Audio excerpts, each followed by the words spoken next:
بسم اللہ الرحمن الرحیم کہ قرآن مجید فرقان حمید بلا شک و شبہ حضور نبی اکرم صلی اللہ علیہ وآلہ وسلم کا سب سے بڑا معجزہ ہے۔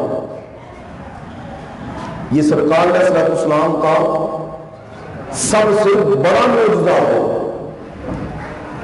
آپ پوچھیں گے وہ کیسے؟ تو یاد رکھیں جب بھی کوئی نبی آتا ہے تو اللہ رب العزت ان کو ساتھ معجزے بھی عطا فرماتا ہے۔ جب ان کی قوم دلائل مانگتے ہیں نبوت پہ، رسالت پہ، ان کے نبی ہونے پہ، رسول ہونے پہ، تو پھر وہ اللہ کی عطا سے معجزہ دکھاتے ہیں۔ چونکہ ہمارا یہ موضوع نہیں، جب کبھی موضوع آیا تو پھر معجزے کی ڈیٹیل میں جاؤں گا۔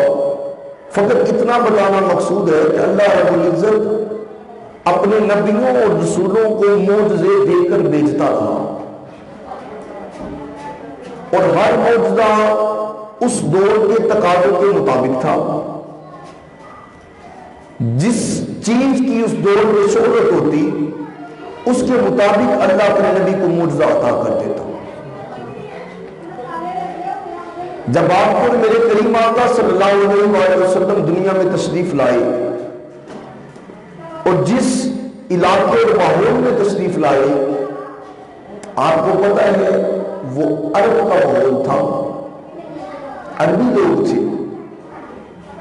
کہنے کو تو وہ علم و حکمت کے حروف ابجد سے بھی واقف نہیں تھے، حروف تہجی الف با تا سا سے بھی ناواقف تھے، لیکن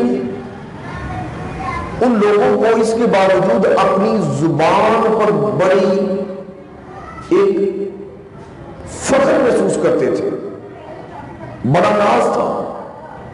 عرب لوگ، یہی وجہ ہے کہ عرب نے اپنے علاوہ ساری کائنات والوں کو عجب کہا ہے، اور عجب کا مطلب ہوتا ہے گونگے، یعنی ان کو اپنی زبان پر اس قدر ناز تھا کہ اپنے علاوہ سب کو گونگا سمجھتے تھے کہ یہ سارے گونگے ہیں، اپنی زبان پر فخر کرتے تھے۔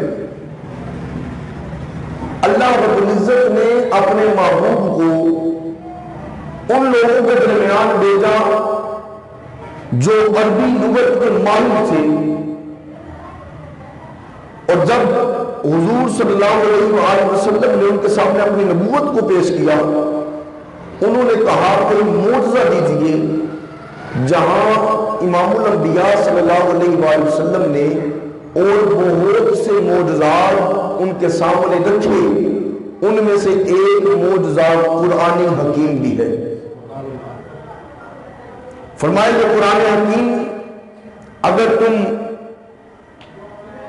نہیں مانتے اور اس کو تسلیم نہیں کرتے اور سمجھتے ہو کہ یہ اللہ کی کتاب نہیں ہے، تو فَأْتُوا بِسُورَةٍ مِّن مِّثْلِهِ وَادْعُوا شُهَدَاءَكُم مِّن دُونِ اللَّهِ إِن كُنتُمْ صَادِقِينَ۔ فرمایا یہ قرآن مجید ہے، اگر تم اسے خدا کی کتاب تسلیم نہیں کرتے اور مجھے رسول نہیں مانتے تو پھر اس کی مثل کوئی ایک چھوٹی سی صورت بنا کے لے آؤ، چھوٹی سی صورت لے آؤ، اور اللہ کے علاوہ اپنے مددگاروں کو بھی بلا لو اگر تم اپنے قول میں سچے ہو۔ اچھا یہاں پر میں آپ کو ایک بات بتاؤں، سورہ القاریہ آپ پڑھتے ہیں، تیسرے پارے کی صورت ہے۔ فرمایا اعوذ باللہ من الشیطان الرجیم القاریعۃ ما القاریہ۔ اب جب ان سے کہا گیا کہ کوئی ایسی صورت لاؤ تو عرب کا ایک بہت بڑا شاعر جس کو اپنی شعر و شاعری میں ناز تھا، اپنی زبان پر فخر تھا، اس نے جب یہ صورت دیکھی نا القاریہ والقاریہ وما ادراک ما القاریہ، اس نے اپنے پاس سے ایک صورت بنانے کی کوشش کی، اور اس نے انداز کیا اپنایا اور الفاظ کیا چنے. اس نے کہا یہ کون سا بڑا کام ہے؟ لو میں تمہیں بتاتا ہوں، دیکھو الفیل ملفیل وما ادراک ملفیل. ہاتھی.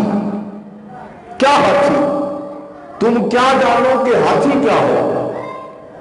اس نے کہا دیکھو میں نے پیش کر.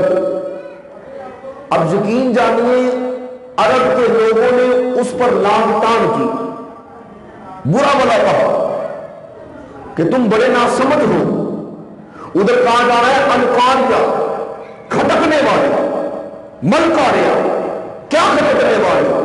وما ادراک ملکاریہ، اور تم کیا جانو کہ وہ کھٹکنے والی کیا ہے؟ اس کی حقیقت تو آج تک ہمیں پتہ نہ چلی.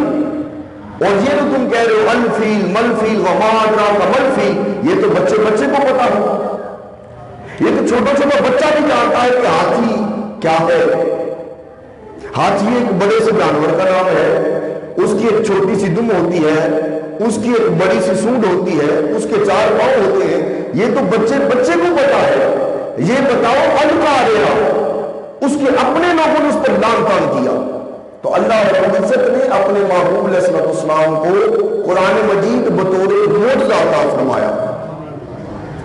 اور یاد رکھیے بعض معجزے ایسے تھے جو سرکار علیہ السلام کی زندگی، جو ظاہری زندگی تھی، اس کے ساتھ خاص تھے. مثال کے طور پہ سرکار علیہ السلام نے جو ہے وہ غزوہ حدیبیہ کے مقام پر اپنے انگشت مبارک سے پانی کے چشمے جاری کر دیے. اب آج حضور ظاہری حیات کے ساتھ نہیں ہے تو یہ معجزہ نہیں دکھایا جا سکتا. اسی طرح حضور صلی اللہ علیہ وسلم نے معتبر روایات کے مطابق مستند احادیث کی روشنی میں یہ بات موجود ہے کہ آپ نے ڈوبے سورج کو پلٹا دیا. اب یہ معجزہ آج نہیں دکھایا جا سکتا، لیکن بعض معجزے وہ ہیں جو آج بھی موجود ہیں. اور یاد رکھیں ان معجزوں میں اور پہلے معجزوں میں سب سے بڑا معجزہ قرآن مجید اللہ رب العزت نے اپنے محبوب کو عطا کیا.